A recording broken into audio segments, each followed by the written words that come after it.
Hey, how's it going? Welcome to Calisthenics Skills with me, Ricky Stewart. Got a fun one. Got a box, look.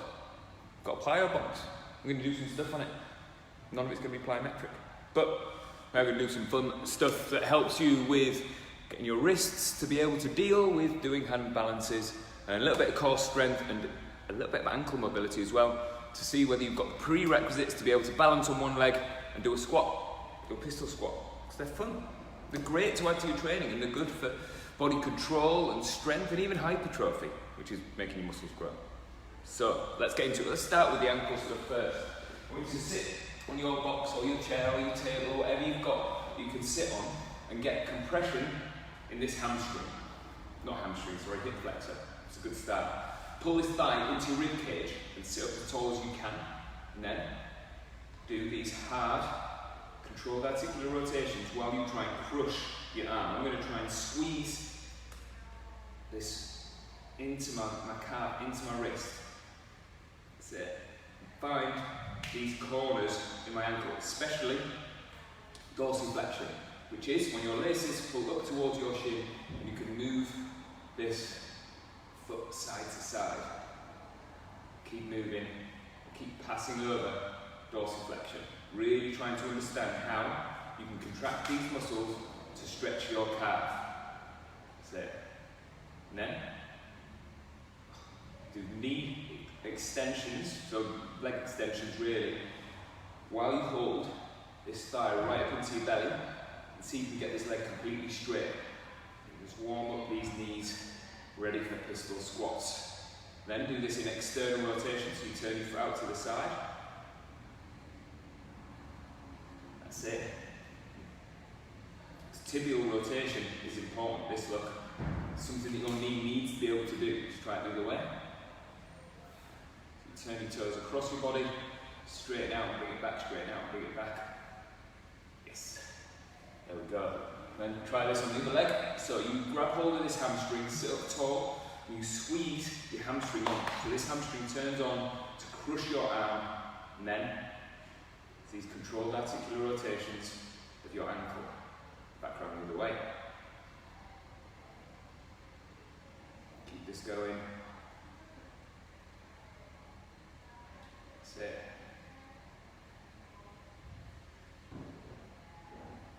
It's cool. Keep finding these corners. And then make this hamstring be able to stretch while your thigh is in compression up against your rib cage, so hip flexors are in end range.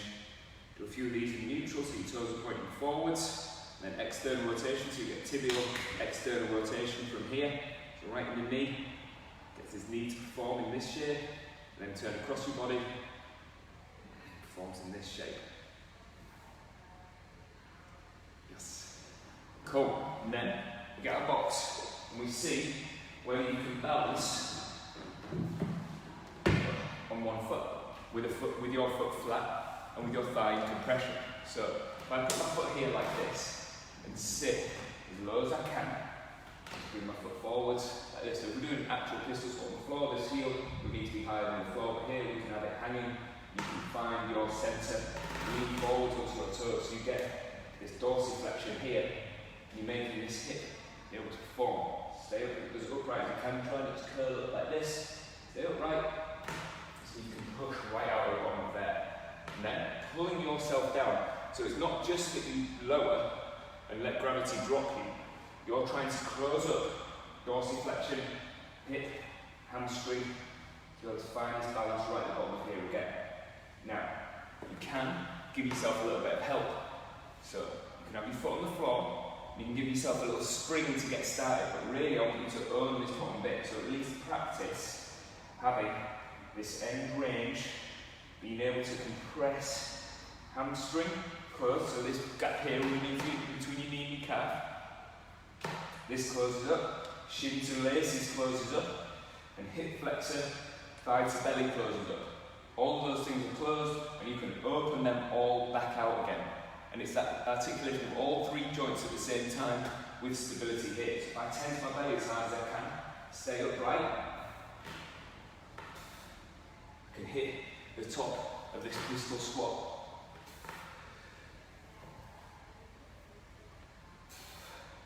it's getting your hip bum muscles to push you back up. That gives you the bit of power at the top. It's this at the top. Look. So I know my head goes out of shot, but watch so that you can see my hips really clearly. From here, I'm trying to pull my knee back and try to push my hip forwards. So my hips kind of go straight up. It's this little finish here that gets that power. I always try to finish with this glute on. You can even practice that little hip drive from here on one leg. And like having the height of the box to be able to help you to find how to get your ankle. So first of all, actually, most importantly, your foot is a stable base and it's like this with your instep up. So it's like a cup on the floor with toes, all the toes pressing, the pad of your foot pressing, and a little gap under your instep. It goes back to your heel and it feels like you can like press with that stable base from the floor or the box.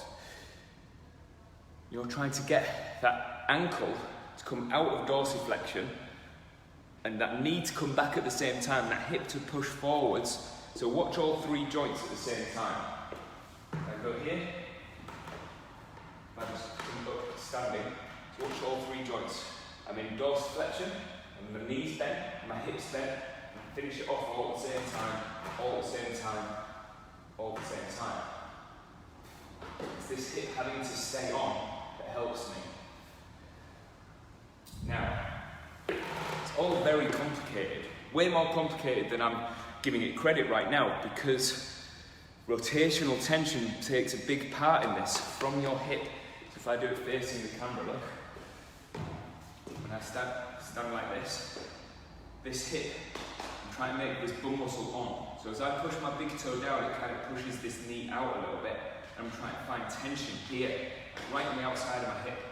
So as I sit, try to find that tension, and it stays, look. So that knee isn't like excessively going this way, but it's not collapsing in like this either. I can feel this tension in this glute medius. That was terrible balance, but it's that makes your pistol squat happen. And doing it on a box is a really good way to get you started, because it's not a big ask on the other leg's hip flexor. It's a big ask to be able to hold your leg out at 90 degrees. It's tough. It's really tough. Okay, I better do this one with your leg. There's loads on my left leg. So let's have a little look at this. I do it facing the camera this time. As I sit, my footprint is the first thing I'm going to check in with. I'm pushing my toes down, I'm pushing the weight onto the outside edge of my foot, and I've got this little gap under my instep. So I'm wearing barefoot shoes, the Merrill barefoot shoes that haven't got any cushioning, they're just flat to the floor. If you're wearing running shoes, this is really hard, because running shoes pitch you up onto your forefoot, and your heel is sat on this big spongy bit. It's not ideal for any stability-based exercises like this, so you might be better in bare feet, or get yourself some barefoot shoes. Chuck Taylor Converse don't cut it, unfortunately, because the toe box is too narrow for most people's feet. If they suit you, that's cool, but my feet do not fit in Chuck Taylor's. As much as I love them, they look super cool. I've had loads of pairs in the past, but they're a fashion shoe, not for anything particularly. I can walk around them for a bit, but I'm going to give up on them eventually. So, get this balance, find this bottom position, tense your belly, drive hips through. Keep trying to find the outside of this hip, this external rotation of the hip here. It helps make this happen. And when I say external rotation, it's not that it is actually massively externally rotated. It's not like pointing out to the side like this. It's gripping onto it. It's finding it and finding it and finding it. It's an extra line of tension, an extra load of tissue that contracts to be able to make a stable base for me to push against. If all that, the rotational muscles aren't biting on, I'm going to collapse into it, because they're soft and they're getting ready to just be malleable to whatever shape and whatever force I'm loading through my leg. So if I can find that rotational tension, then I've got something to push against and something to help make me stable to be able to do this strong exercise. Let's keep looking at this. Keep thinking about your ankle shape. So as I balance, the knee comes forwards, and this shin comes down towards my laces, and this heel has to stay down. If this heel rides up, It's fine as a shape, as somewhere to practice loading up, being able to balance on one foot on the ball of your foot, like this. Quite like it. It's quite cool to practice, but it's not this. It's not the pistol squat where you want to be able to get your glute involved and get the whole system to be able to make enough stability and enough tension to articulate these three joints, hip, knee, ankle. So balance, drive hips through, balance, drive hips through. You're driving hips forwards every time. So get that finish where your bum muscle tenses and finds its end, but it's not its end like this, because that's not it. If you end up in massive back extension and your hips are pushed and these muscles here weren't even thinking about holding stability. These muscles here hold stability. You come upright, and upright is upright. You've found an end, a corner to push against, and that's your strength. Same for kettlebell swings. If you ever do kettlebell swings, you find an end to push against, and that's it. Okay, a few more on this left foot, and then we'll get into some more ankle mobility stuff. So, you balance, look at how far forward this knee comes of my toes. Anyone who tells you your knees shouldn't pass over your toes has never watched a human move. Doesn't make sense. How am I going to get down the stairs? I've got, especially if they're steep stairs, how am I going to put my foot on here? How am I going to step down in front of this step without loading up this knee as it goes past my toes as I land down onto that next step? Doesn't make sense, so why not train it? Why not get better at it at your own level? Makes sense to me. So, balance, knees over toes, find your balance, drive hips through, drive hips through, drive hips through, go on balance.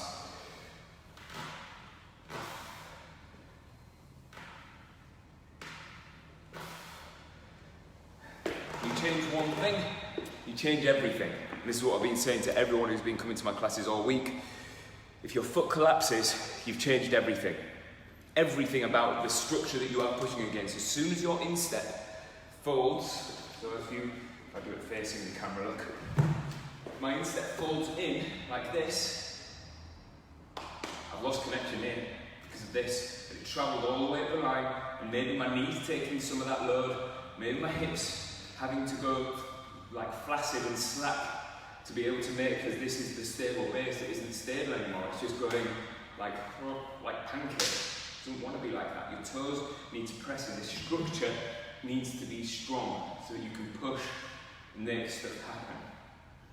Now, let's think more about this. Let's move this for a second. These leg exercises, body weight, using this box is going to be quite good actually, because I'm going to use it for a bit of balance.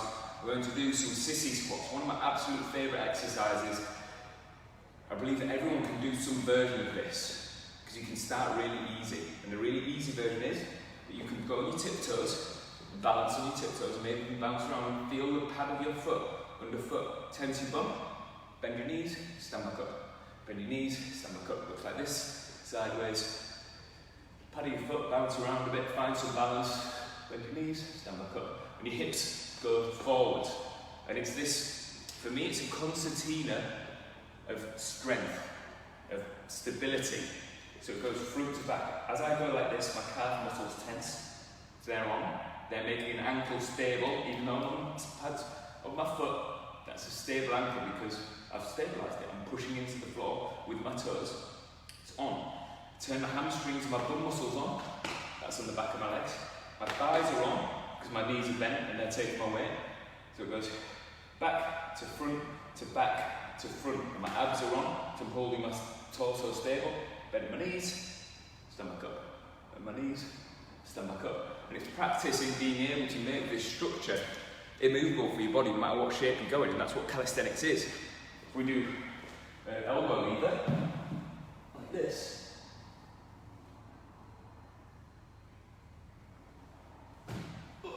Even though I nearly fell over, I made a structure. I made myself stable and I could balance on one hand. There was no back to front. For that few seconds that I held it, I made this stuff work. And it's this ability to do a sissy squat. Now you can cheat, you can use your hand on the side of something, or even standing in a squat rack, so you've got hold of the two bars, the two pillars of the squat rack. Tense your bum, tiptoes, drop down, stand back up. Now if you can drop your knees to the floor, that is full lengthening of your quads, and you're going to feel a big stretch in your quads, and then you shorten them back up. They are trying to contract to pick you back up onto your feet, which is important, but super hard to do. So let's do like 10 reps in a row, see if I've got it. So tiptoes, exploring the balls of my feet, pads of my foot, and finding a place where I can make my glutes on, make my hamstrings on, make my abs on, and I drop knees to the floor and stand back up. Look sideways and do 10 reps like this. Tiptoes. Feel my hips are still trying to push up, big stretch here. Back up again. That's a terrible one. And again.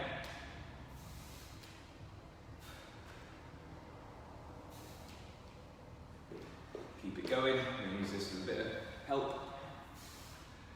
And there's no leaking of power. I'm not letting anything leak out. I'll show you what leakage of power looks like. If I do it sideways on like this, come on, this way. If I leak, power go like this. Leaked, I've just had to drop back and lost it. So you can go only as low as you feel happy, but you can feel like this stuff works. Obviously, if your knees feel like they're going to snap off, you're not quite ready for it. You don't have the structural ability to make enough tension to be able to do that safely. You need to back it up a little bit and maybe try just doing some normal squats first with your feet flat on the floor until you can get the structure through your knees, through your ankles and everything that catches up. Okay, let's get into some hand balance stuff. Let's have a little look at that elbow lever that I just showed you. It's hard, and I actually don't have this down yet. This isn't something that I've perfected. It's still work in progress, especially on my left arm. So, your fingers pointing back, you get your elbow into your hip, and you pick your feet up, tense your bum.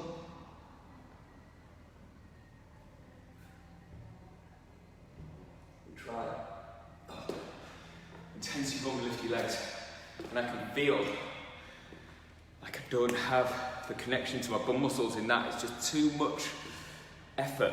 It's hard to be able to get that. But you can learn this by using both hands and getting this structure of being able to get your shoulder, which is shoulder health stuff, that you can make a bicep tense like this, and you can pull your elbow across so the shoulder goes into external rotation enough that you can get your elbow jammed in against your hip, so you're kind of crunched over like this. So if you practice that, I'll show you on my left arm this time, it won't go well.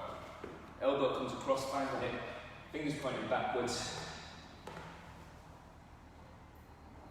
Make your bum muscles tense. Oh, I've got no chance of lifting the other hand.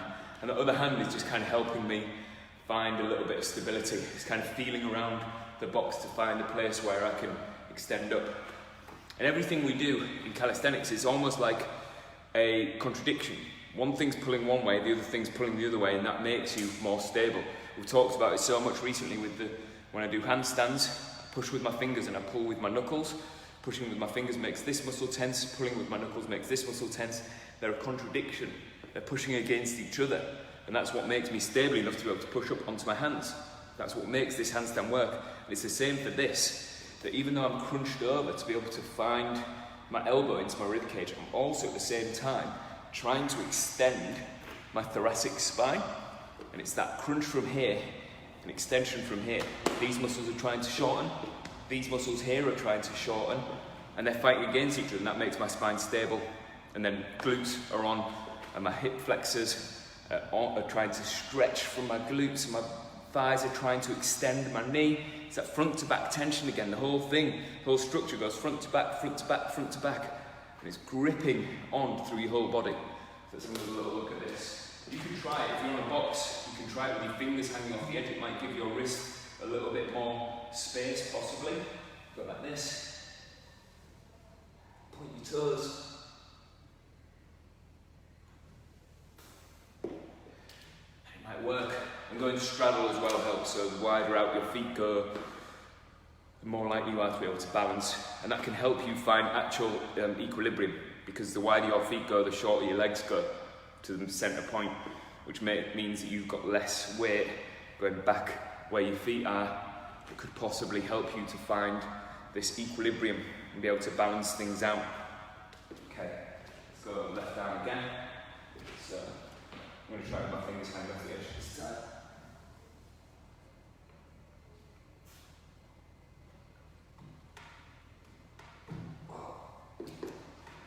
It's the best one I've done of those in a while on my left arm. And it's fleeting, it's max effort. It's hard.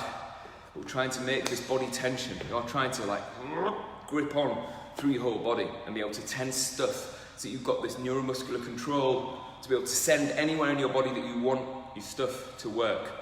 Okay, let's leave that alone now. Let's get into a little bit of hip flexor and core strength, because they're important, especially if we're going to be pressing up with handstands. This is kind of the reason why I brought this box down from upstairs in the gym. So I'll show you this exercise. Framing, I need you to be able to see my feet. So if I take my shoes off, so I want socks to be able to slide on this, and you can do this on your kitchen top if you like, or you can do it on if you've got like a breakfast bar so your feet hang underneath, that works as well. Or even if you've got some high parallettes, some like dipped bars up here, you can do it with the hands on dip bars. We're going to try and lift our hips as high as we can with our elbows locked out. So you lean forwards, put your hands onto here, feet onto the box, lift up like this. If I can, I'm going to try and get my toes right up onto here. And if I can, that's me getting towards press handstand, being able to press up into a handstand from the floor without bending my elbows. So.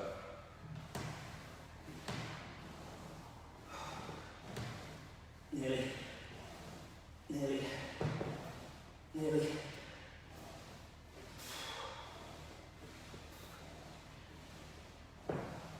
Oh, come on, it's been a while since I've done them, and I can tell. And your feet pushing into the box makes hip flexors burn a little bit. It's a bit of an ask of your wrists. If you struggle with wrist strength and wrist mobility, being able to get this 90-degree angle, you might need to really warm your wrists up first, or maybe hold your hands on the side of the box like this with your thumbs forwards, so that it can give you a bit of space. I'll show you what that looks like. So your thumbs forwards on the box like this. Come on then.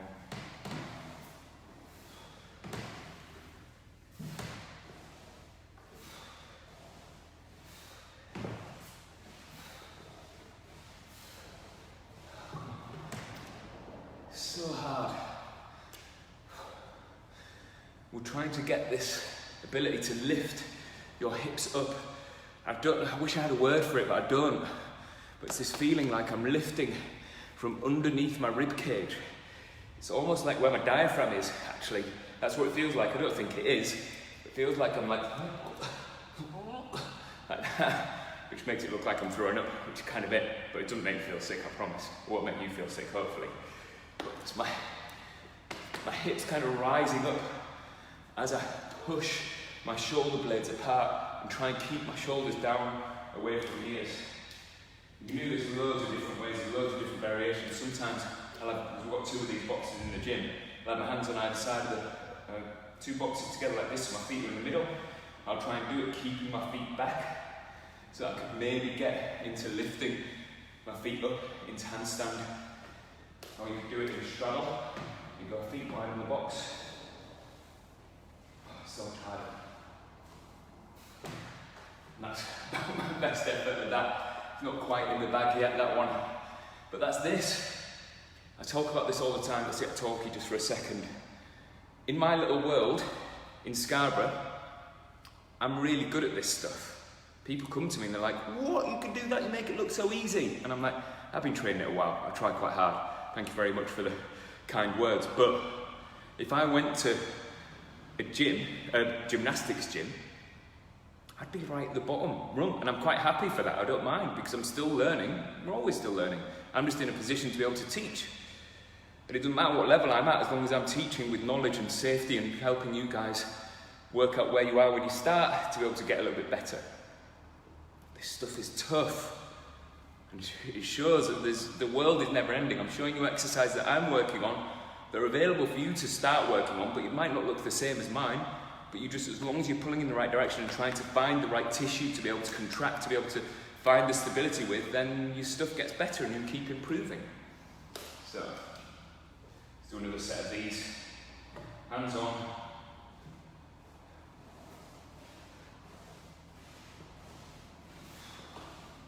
Try to lift those hips as high as you can.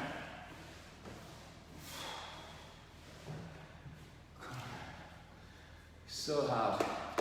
Feel it in a bit of hip flexors. Oh, let's do more hip flexor stuff, shall we? This is important. A little bit more abs as well. By the way, you definitely feel that last exercise in the muscles in your belly. Sure. Right. I'm going to sit with your legs on the corner like this. You're going hands on the corner. And you're going to try and point your toes and keep straddle. So you keep your legs pointed out. Shoulder blades spread. So when you grab hold of here, don't let shoulder blades squeeze together. Keep shoulders down. Point your toes. Lift. Lift. Lift.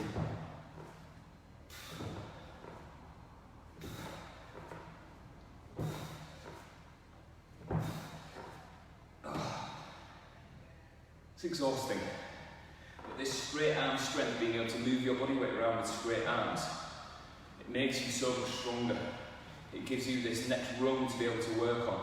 It makes things that were previously really hard much more achievable when you give it time and space to be able to work out what it is that you do. Okay, so let's do another set of these. I'm not bothered about reps here, by the way. I'm more bothered about technique and form and feeling the right stuff. So you want to feel this here, right on the outside of your hips. So you point your toes, you bring your feet out. Shoulder blades down away from ears. You're trying to lift here.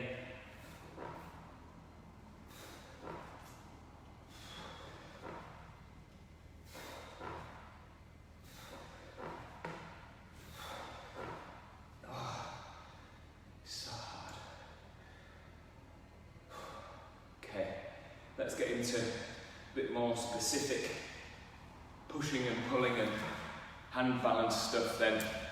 We work out some tricep strength. I'm going to assume you've all got a reasonable press up down. So you can do a press up, fine, no probs, for a few reps at a time. We're going to work on some tricep extension stuff using this box. So you go hands onto the box like this, tiptoes, and look at the shape of my body here. Look how my lower back is kind of curled around. I'm trying to tuck my tailbone under. If you're not sure about that, do the opposite, where you let lower back collapse, your rib cage collapses, pull it up. When you drop that head down, press back up. Drop it down, press back up. You try to drop, keeping torso set, pushing fingertips down.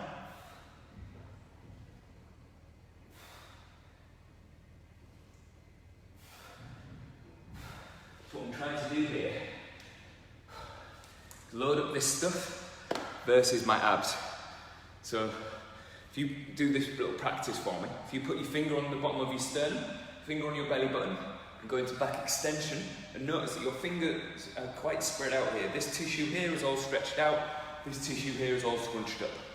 And then pull your rib cage down, pull your sternum towards your belly button, and feel these muscles on. And it's not just rectus abdominis. It's transverse abdominis, this belt of muscles, and your obliques kind of pull in this diagonal down here, like this.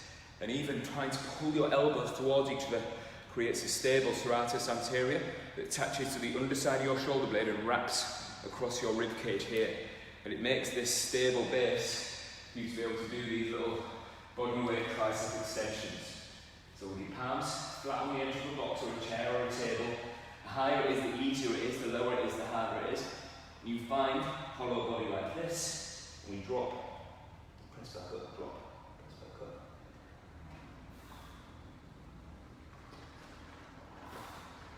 And try not to let the torso bend If I go like this, I've lost it.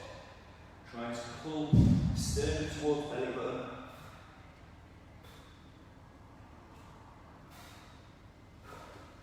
And realistically, here's probably going to burn out before your triceps burn out, which is fine, because it's part of the structure. It's part of all of the calisthenics stuff that you're pushing yourself around. It's you versus your spine. Your ability to push with your hands or push with your legs versus this meat here around your midsection. If this stuff can't grip on for long enough and it moves, you're out. You've fallen over, or you've had to come out, or it's just not happening, or your form's bad because you've lost the connection to here first. So when we talk core strength, this is complicated. I don't think core strength cuts it. It's not enough. What happens is you need to be able to articulate, so you need to be able to move your spine really specifically to be able to find the shapes where you need to be able to be strong. So if you do a cartwheel, you don't need to be able to go like this in a strong connection. You need to be able to whip boom, into this side bend, to be able to fling your legs up, to be able to keep upright and go over in a cartwheel. And it's fun and exciting and it's cool. But it's you versus your spine. As soon as your hand hits the floor, your spine needs to catch tension. That split second, as soon as that first hand hits the floor, your spine has caught tension as your legs swing up, and then your other hand hits the floor, and for that split second you're in a star shape upside down, and then your other foot hits the floor and your spine catches tension. Because if it doesn't, that's when you collapse and it looks a bit messy and you kind of collapse down into the floor. When I say catch tension, it doesn't mean that you need to be hulking out and getting maximum voluntary contraction. It's just enough for the task at hand. You can catch it. Right now, with this exercise that we're going to do one more time, it is kind of a maximum voluntary contraction. You're trying to contract this as much as you can to not let this stuff shift, so that when you push against your hands and shoulders and elbows in handstands and cartwheels and things, this stuff could take the load. You can understand how you can just catch tension and just enough for the task at hand. It's the same for running as well. When you run, your foot hits the floor, your spine catches enough tension for the task at hand. The faster you are, the more tension you're putting through your body because your foot's hitting the floor harder, to be able to have less ground time on the ground. God damn it, if I knew the proper word for it, it would sound so much more impressive. But your feet need to be off the floor as quick as you can for you to be able to move faster. And it asks a lot of this, and other parts of your body too. But that's another story. Hands on here then. Find maximum voluntary contraction with your abs. This time I want you to tense your bum as well. Push your heels together, drop your head, press back up, drop your head, press back up. Fingertips, keep pushing.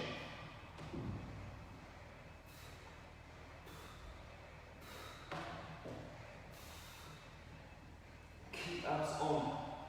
See if you can tense your bum. Oh, that'll do. So exercises like that, I don't care how many you do, it's repetitions. If you do 10 and you finish strong and you finish with 20 more in your tank, either you didn't do them right and you cheated and you didn't make enough voluntary contraction so that you just kind of floated up and down a bit of floppy, or you're strong and you could have done more. Or it's brand new and you do it really well but you could only manage 5. You did it right because there's a progression to be had. There's another one rep to chase, and that'll make the difference between you staying where you are and progressing. Everything we do needs to be progressive. But without that connection to the tissue that you're training, that ability to tune in and find what it is that you're actually trying to train. And with that, I want you to get that it's your triceps versus your spine, and your ability to grip that spine into whatever shape you want, and no energy leaks out through this spine just flopping around. Because that isn't it. That isn't how calisthenics works. We need to be able to have a stable spine when we want it, and we want to be able to articulate it when you want it as well. It's both just equally important. Okay, let's practice a little bit of getting upside down. First time in this class. So, get your box up reasonably high, so about hip height, just a little bit below hip height probably is ideal. I'm only short, so This is like pretty much hip height, tiny bit lower up here. So you're going to go up into an L shape with your hands on the floor. You're going to lift one foot up into the air. Just move back a bit so you can see my foot as it goes into the air. So I bring one foot up onto the box, bring my hands down, walking my hands in towards the box, pick this foot up. I'm going to try and catch balance by floating up, floating up, floating up, floating up. And try and do the leg, float up, float up, float up, float up. And then when you come out, try that little straddle land, where your feet go out and land back on the floor. And you might get a little head rush, which is fine. So this asks a little bit of our hip flexors. As you pick your feet up, hip flexor on the box is kind of pushing into the box to try and lift you up. I should train these more, very good. Find your sense of balance so that your arms can deal with being overhead. Should go one more, 2 more sets of this actually. Remember, it's not about reps. So once you feel like you're burning out, swap legs. Do it until you can burn out, swap legs. I'm going to start on a different leg every time I get back onto the box. Right, let's get into it. This foot comes up. Walk your hands in towards the box. Walk your feet up towards the edge of the box. Lift. Try and balance.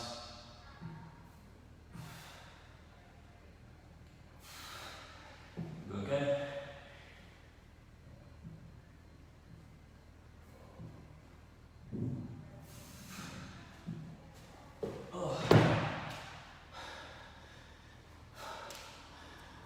It's very hard and it's very warm. It makes me out of breath, which is good. So we're trying to get this shoulder to find end range up here and find your abs on enough.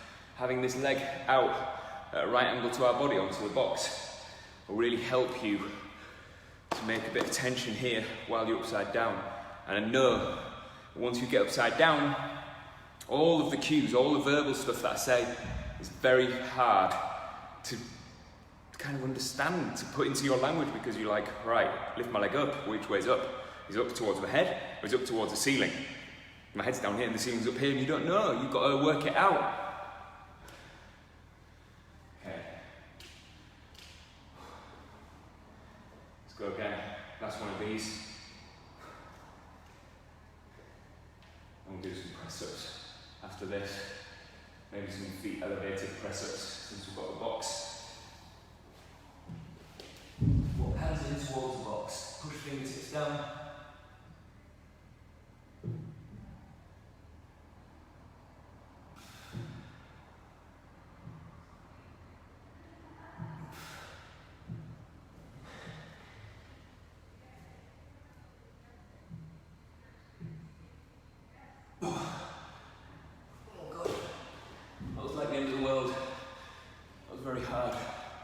The one I did where I was a bit more floaty took all of my energy. And your version of that might look quite different. In terms of risk, I'd say that was quite low. If you wear your shoes so you don't stub your toe, if you do happen to bail, if you have to like crash your feet down to the floor, it's good. But if you've got someone to spot you, just have someone close by that won't let you go over and land on your back, because we don't want that. We don't want that at all. Okay, so let's have a little go at that. Some feet elevated press-ups. You want your feet just about, just above knee height. It's kind of enough. I'm going to stick at this, but this box is good. It's at 24 inches now. It could be at 20 inches. So I'll flip it over. 24 is good for me, 20 might work better for you. You need to play around with it and work it out. We'll see. So, the key here is that your hips are higher than your shoulders at all times. So your bum higher than your shoulders. Shoulder here, bum's here. It's got to be that. Don't let those hips kind of collapse down, because that's not the thing that we're after. I'm after loading up all of your pushing muscles, chest, triceps, shoulders.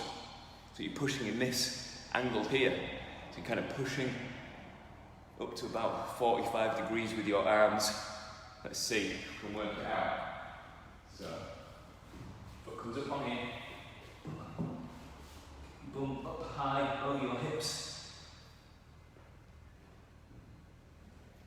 Watch how my lower back isn't shifting. Unfortunately, you can see it because my t-shirt's rolled up.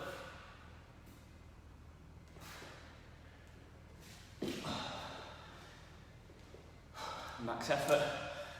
Doesn't matter how many reps you do, how deep you go even. If you can get your face to the floor, that's really good, that's strong. If you don't get your face to the floor but you aren't getting back up, it's fine too, it's okay. We're working things out. We're seeing how far you can push yourself. If you're good at these and you've got them down really well, elevating your hands a bit so that your face can go past your hands and you end up down here, it's quite good. You get a bit more depth and you get to be able to train this shoulder, this chest to be able to push all the way from here. Okay. Getting used to it. Maximum effort. Bump up as high as you can.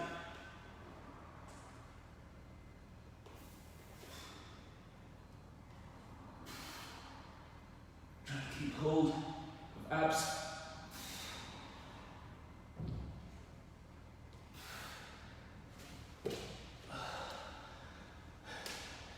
It's hard. I rushed them a bit, gotta be honest. It's getting tiring. Far into the session, I'm starting to burn out. I'm starting to get more efficient, which is what we do as humans. We're always trying to be more efficient. And this training isn't about efficiency. It's about power and strength and stability and training that. So last set, I'm going to try and slow them down. I'm going to try and be stricter with myself, not to just bounce up and down. There's good work happening there when I'm bouncing up and down and going really fast. But I want the time and attention. So the reps don't matter. In this type of training, how many you do, completely irrelevant. Doesn't matter. What does matter is that the tissue that you're training has time under tension in the spaces specifically for the task at hand. So, if you're training a handstand and you're trying to get good at that handstand, you need to train having this arm back here and having this here and having your bum muscles on. So it's time and attention for here, here, and here, plus wrists as well. Specific.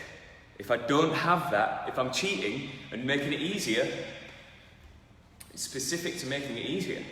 We're not after easy, we're after like pretty shapes and being able to do skills and being able to maneuver your body into whatever shape that you ask of your body, which is tough. Really hard work. I like it like that. Okay, last set of these. Let's get it. Come on. A bit slower this time.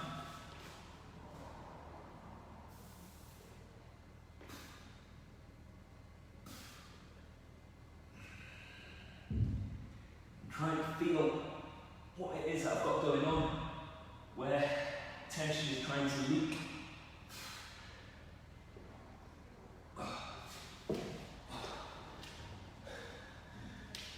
That was better. It was different. Let's finish off the last couple of minutes with a little bit of shoulder mobility. So we're going to get this shoulder to work nice if we can. I want to hold on to it. So have your fingertips around all this anterior delt stuff, all this front delt stuff, and maybe a little thumb on your collarbone here. Pull this back and try and find this corner as you stretch all this stuff out and you tense your tricep and all your trapezius as it pulls back into this shape here. Then turn to pull your bicep back. You bring it up, across your chest, and back again. Put your thumb across your head. Find this, reach it up your back. Find all of your shoulder stuff that you can find. Yes. Let's Try this on this side. Pull it back here. Like stretch all of this stuff out that you've just been pushing with hard. This stuff here is strong enough to be able to stretch it. Turn it up, around, across your chest and back, up, around. Turn that bicep down. Try and find corners. You're trying to find the edges of where this shoulder joint could possibly go.